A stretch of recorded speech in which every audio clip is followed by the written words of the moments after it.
ಎಲ್ಲರಿಗೂ ವೆಲ್ಕಮ್. ನಾನು ಇವತ್ತು ವೈಟ್ ರೆಡ್ ಹಳದಿ ಬಣ್ಣದ ಸಾವಂತಿಗೆ ಗಿಡವನ್ನು ರೀಪಾಟ್ ಮಾಡೋದು ಹೇಗೆ ಅಂತ ತೋರಿಸ್ಕೊಡ್ತಾ ಇದ್ದೀನಿ. ನಾನು ಆವಾಗಲೇ ವಿಡಿಯೋ ಮಾಡಿದ್ದೆ ಇದನ್ನ ನಿನ್ನೆ. ಅದನ್ನ ಇದು ಊರಿಂದ ತಂದಿದ್ದು ಗಿಡ ಅಂತ ನೋಡಿ. ಈ ಥರ ಊರಿಂದ ತಂದಿದ್ದು ಬೀಜ ಹಾಕಿದ್ದೆ. ಅದು ಸುಮಾರು ಒಂದು 3 ತಿಂಗಳ ಆಮೇಲೆ ಗಿಡ ಹುಟ್ಟಿದೆ. ಅದನ್ನ ರೀಪಾಟ್ ಮಾಡೋಣ ಅಂತ ನೋಡಿ. ಮಗ್ಗೆಲ್ಲ ಬಿಟ್ಬಿಟ್ಟಿದೆ, ಅದಕ್ಕೆ ರೀಪಾಟ್ ಮಾಡೋಣ ಅಂತ ನಿಮ್ಮ ಜೊತೆ ಶೇರ್ ಮಾಡ್ಕೊತಾ ಇದ್ದೀನಿ. ನಾನೀಗ 2 ಗಿಡ ನೆಡ್ತಾ ಇದ್ದೀನಿ ನೋಡಿ. ಈ ಥರ ನೀಟಾಗಿ ತಕ್ಕೋಬೇಕು ತಗೊಂಡು ನೋಡಿ.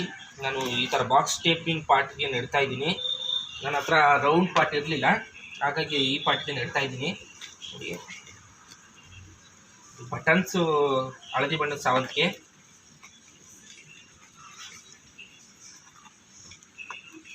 ನೋಡಿ.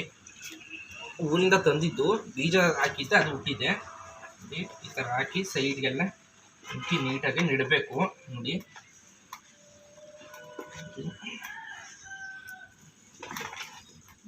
ನೋಡಿ ಒಂಥರ ತುಳಸಿ ಗಿಡ ಕಂಡಂಗೆ ಕಾಣುತ್ತೆ ಅದ ನೋಡಿ.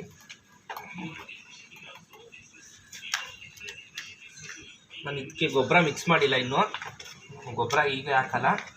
ಗಿಡ ಇನ್ನೂ ಮಳೆಗೆ ಕುತ್ಕೋಬೇಕು, ಆಮೇಲೆ ನಾನು ಗೊಬ್ಬರ ಹಾಕ್ತೀನಿ.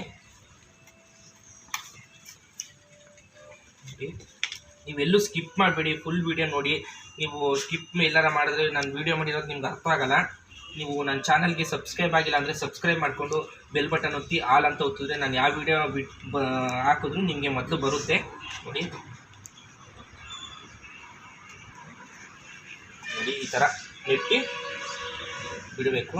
ನನ್ನ ವೀಡಿಯೋ ಚೆನ್ನಾಗಿದ್ದರೆ ಲೈಕ್ ಮಾಡಿ, ಶೇರ್ ಮಾಡಿ, ಸಬ್ಸ್ಕ್ರೈಬ್ ಮಾಡಿ. Thank you.